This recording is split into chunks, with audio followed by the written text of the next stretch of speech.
தேசிய ஜனநாயக கூட்டணியில மற்ற கூட்டணி கட்சிகள் எந்தெந்த தொகுதியில் களம் காண இருக்கிறார்கள் அப்படிங்கிறது தொடர்பான அந்த முக்கிய செய்தியையும் அந்த அறிவிப்பு வெளியாகி இருக்கக்கூடிய சூழல்ல குமரி மாவட்டத்தில் நம்ம பார்க்குறோம். மொத்தம் இருக்கக்கூடிய 6 தொகுதிகளில் ஒரே ஒரு தொகுதியில் தான் அதிமுக களமிறங்குகிறது. ஒரே ஒரு தொகுதியில் மட்டும்தான் அதிமுக போட்டி போட இருக்கு. நாகர்கோவில், விளவங்கோடு, பத்மநாபபுரம், குளச்சல் இந்த 4 தொகுதிகள்லையுமே பாஜக தான் போட்டியிட இருக்கிறது. ஸோ குமரியை பொறுத்த வரைக்கும் ஒரே ஒரு தொகுதியில் தான் அதிமுக களம் காண இருக்கிறது அப்படிங்கிறது இந்த பட்டியலின் வாயிலாக நமக்கு தெரிய வருகிறது. கூடுதல் விவரங்களை எமது செய்தியாளர் ராமசுந்தரம் விவரிக்க கேட்போம். ராமசுந்தரம், இந்த முறை பார்க்குறோம் குமரியை பொறுத்த வரைக்கும் ஒரே ஒரு தொகுதியில் தான் அதிமுக போட்டி போடுறாங்க. மீதி இருக்கக்கூடிய தொகுதிகள்னு பார்க்குறோம் பாஜக, இதே தமிழ் மாநில காங்கிரஸ் கிள்ளியூரில் போட்டி போடுறாங்க. ஆனால் அவங்களும் தாமரை சின்னத்தில் தான் போட்டி போட போகிறாங்க. முழு விவரங்கள் என்ன இதை பற்றி? அதாவது சட்டமன்ற தொகுதியை பொறுத்த வரைக்கும் கன்னியாகுமரி மாவட்டத்தில் இருக்கக்கூடிய 6 சட்டமன்ற தொகுதிகளில் மேற்கு மாவட்டம், அதாவது கன்னியாகுமரி, நாகர்கோவில் ஆகிய 2 தொகுதிகளையும் விட்டுவிட்டு மேற்கு மாவட்டங்களில் பார்த்தா எப்பவுமே தேசிய கட்சிகளின் ஆதிக்கம் தான் அதிக அளவில் இருக்கும். குறிப்பாக காங்கிரஸ் அல்லது பாஜக இரண்டு கட்சிகளுமே மாறி மாறி போட்டியிட்டு வெற்றிகளை பெற்று வந்தார்கள். இந்த சூழல்ல தான் கடந்த 2016ஆம் ஆண்டு அதிமுக கூட்டணியில பாஜக இருந்தபோது கூட, 2021ஆம் ஆண்டு அதிமுக கூட்டணியில பாஜக இருந்தபோது கூட கன்னியாகுமரி மாவட்டத்தில் 3 தொகுதிகளில் அதிமுகவும் மற்ற தொகுதிகளில் பாஜகவும் போட்டியிட்டது. நேரடியாக இரட்டை சின்னத்தில் 3 தொகுதிகள், அதாவது கன்னியாகுமரி அதே போல உள்ளிட்ட 3 தொகுதிகளில் போட்டியிட்டு கன்னியாகுமரி தொகுதியை மட்டும் அதிமுக வெற்றி பெற்றது. நாகர்கோவில் தொகுதியில் பாஜக வெற்றி பெற்றது. மற்ற 4 தொகுதிகளில் திமுக ஒரு இடமும் மற்ற 3 இடங்கள் காங்கிரசும் வெற்றி பெற்றது. இந்த சூழலில் தான் தற்போது கன்னியாகுமரி மாவட்டத்தில் ஒரே ஒரு தொகுதி, அதுவும் கன்னியாகுமரி தொகுதி மட்டுமே அதிமுக வசம் சென்றிருக்கிறது. மற்ற 5 தொகுதிகளும், ஒன்று கிள்ளியூர் தொகுதி தமிழ் மாநில காங்கிரசுக்கும், மற்ற 4 தொகுதிகள் பாஜகவுக்கும் சென்றிருக்கிறது. தேசிய கட்சியின் சின்னங்கள் அங்க வலுவான ஒரு போட்டியை கொடுக்கும். ஏற்கனவே நேரடியாகவே காங்கிரஸ் பாஜக இடையே கடுமையான போட்டி நிலவக்கூடிய இந்த 4 தொகுதியிலுமே தாமரை சின்னத்துல இந்த முறை போட்டியிடுவது அவர்களுக்கு வெற்றி வாய்ப்பை பெறும் என்ற நிலையில தான் தற்போது இந்த போட்டி நிலவுவதாக அரசியல் வட்டாரங்களில் சொல்கிறார்கள். ஏற்கனவே நாகர்கோவில் மற்ற தொகுதிகளில் பாஜக வலுவாக இருக்கக்கூடிய சூழல்ல தற்போது இந்த 4 தொகுதிகளிலுமே தாமரை சின்னத்துல 5 தொகுதியிலுமே தாமரை சின்னத்துல போட்டியிடுவதற்கான அந்த வாய்ப்புகள் ஏற்படுத்தப்பட்டு அந்த போட்டியை களம் காண்பதாக தகவல்கள் வெளியாகிருக்கிறது. ரைட். இப்போ நம்ம இந்த 4 தொகுதிகள் பாஜக நேரடியாகவும், இன்னொன்று கிள்ளியூரில் தமிழ் மாநில காங்கிரஸ் தாமரை சின்னத்திலையும் போட்டியிடுது. அதிமுக பொறுத்த வரைக்கும் ஒருத்தருக்கு அப்படின்னு. இப்போ இந்த 4 தொகுதிகளில் யார் யார் நிறுத்தப்படுவதற்கான வாய்ப்பு இருக்குது அப்படிங்கிற ஒரு செய்தி இருக்கு. ஏற்கனவே நாகர்கோவிலில் சட்டமன்ற உறுப்பினராக இருக்கக்கூடிய அவரே மீண்டும் வருவதற்கான வாய்ப்பு இருப்பதாக சொல்லப்படுகிறது. இருப்பினும் முன்னாள் மாநகராட்சி மேயராக இருந்த மீனாதேவ் நாகர்கோவில் சட்டமன்ற தொகுதியில போட்டியிடுவதற்கான அந்த வாய்ப்புகள் இருப்பதாக தெரிய வருகிறது. அதே போல விளவங்கோடு தொகுதியில ஏற்கனவே விளவங்கோடுல காங்கிரஸ் கட்சியிலிருந்து போட்டியிட்டு வெற்றி பெற்று தற்போது பாஜகவில் இணைந்திருக்கக்கூடிய விஜயதாரணிக்கு மீண்டும் விளவங்கோடு தொகுதியில போட்டியிடுவதற்கான வாய்ப்புகள் கொடுக்கப்பட்டிருப்பதாக வாய்ப்புகள் இருப்பதாக சொல்லப்படுகிறது. இதே போல மற்ற தொகுதிகளுமே அந்த போட்டி, கடுமையான போட்டி, அதாவது பாஜகவில் தங்களுக்கு வாய்ப்பு தர வேண்டும் என்ற போட்டி கடுமையாக நிலவி வருகிறது. பலரும் தேசிய தலைமை, மாநில தலைமையை அழுத்தம் கொடுத்துக் கொண்டிருக்கிறார்கள். அந்த மற்ற தொகுதிகளில் மட்டுமே யார் போட்டியிடுகிறார்கள் என்ற தகவல் இன்னும் வெளியாகல. இருந்த போதிலுமே பாஜக சார்பில் தாமரை சின்னத்தில் போட்டியிட்டால் வெற்றி கிடைக்கும் என்ற நம்பிக்கையில இந்த ட்ரிப் இந்த முறை போட்டியிடுவதற்கான முயற்சியில் அதிகமாக அளவில் அந்த தொண்டர்கள் ஈடுபட்டிருக்கிறார்கள்.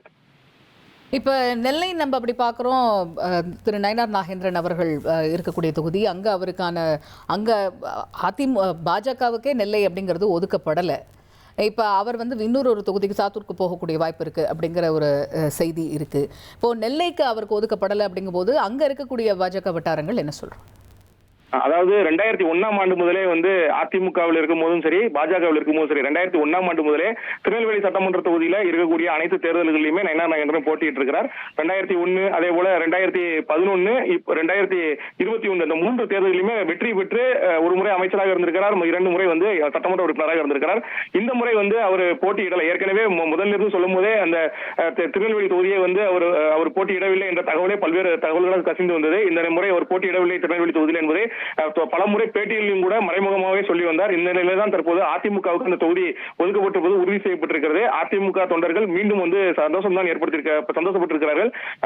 அதிமுகவின் கோட்டையாக இருந்த நெல்லை சட்டமன்ற தொகுதி கடந்த முறை நயினார் நாகேந்திரன் பாஜகவுக்கு சென்ற நிலையில பாஜக அதிமுகவோடு கூட்டணி இணைந்து மீண்டும் பாஜகவுக்கு அந்த தொகுதி ஒதுக்கப்பட்டு தாமரை சின்னத்துல நயினார் நாகேந்திரன் போட்டியிட்டார். இந்த முறை மீண்டும் அதிமுகவிற்கே அந்த திருநெல்வேலி தொகுதி கிடைக்கப்பட்டிருப்பது அவர்களுக்கு மகிழ்ச்சி ஏற்படுத்தியிருக்கிறது. ராதாபுரம் சட்டமன்ற தொகுதியில தான் நயினார் நயனாரனுடைய சொந்த ஊர் இருக்கிறது. இருந்தாலும் ராதாபுரம் சட்டமன்ற தொகுதியில் அவர் போட்டியிடலாம் என்ற ஒரு தகவலும் கசிந்து வருகிறது. இருப்பினும் அவர் சாத்தூர் தொகுதியில நம்பகமான ஒரு குழு அமைத்து சாத்தூர் தொகுதியில் போட்டியிடுவதற்கான பணிகளில் அவர் ஈடுபட்டு வருவதாகவும் ஒரு நம்பத்தகுந்த தகவல்கள் சொல்லப்படுகிறது. அந்த பணிகளையும் தீவிரமாக இறங்கி பணி செய்து வருவதாகவும் சொல்லப்படுகிறது.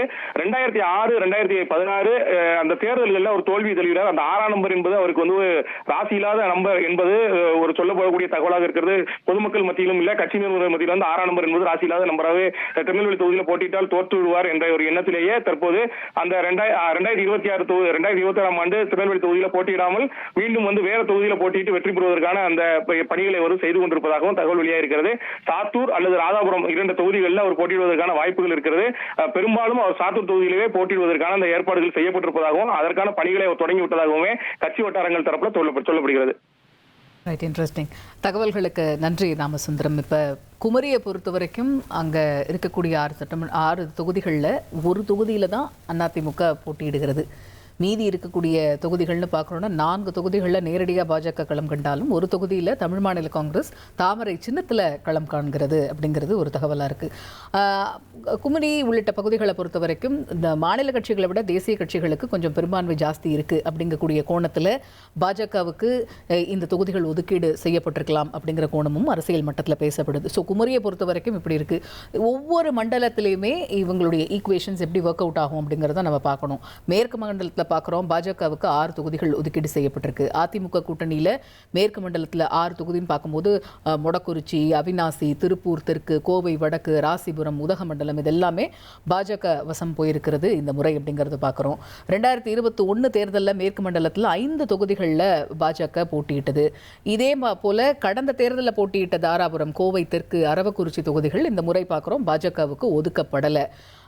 கடந்த தேர்தலில் அவினாசியோ, கோவை வடக்கோ, ராசிபுரம்லையோ இந்த தொகுதிகள் பாஜக போட்டியிடாத தொகுதிகள். அந்த தொகுதிகள் இப்போ பாஜக களம் காண்கிறது அப்படிங்கிறதையும் பார்க்க முடியுது. ஸோ ஒவ்வொரு மண்டலத்திலையுமே இவர்களுக்கு ஒதுக்கப்பட்டிருக்கக்கூடிய தொகுதிகள் என்ன வியூகம் அப்படிங்கிற ஒரு கேள்வியை இப்போ எழுப்பியிருக்கு.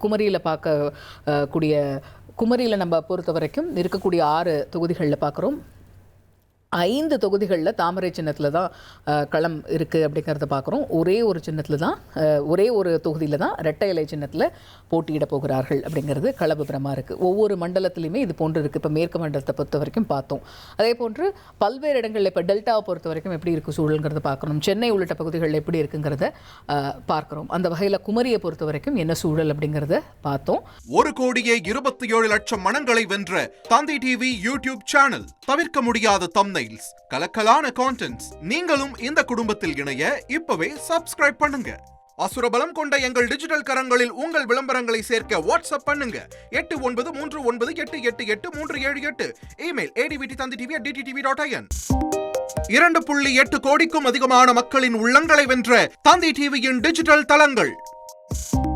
1.27 கோடி யூடியூப் சப்ஸ்கிரைபர்ஸ், 47 லட்சம் ஃபேஸ்புக் ஃபாலோவர்ஸ், 27 லட்சம் இன்ஸ்டாகிராம் ஃபாலோவர்ஸ், 23 லட்சம் எக்ஸ் ஃபாலோவர்ஸ், 11 லட்சம் தந்தி ஆப் டவுன்லோட்ஸ், 30 லட்சம் வெப்சைட் மந்த்லி ஆக்டிவ் யூசர்ஸ், 15 லட்சம் வாட்ஸ்அப் ஃபாலோவர்ஸ்.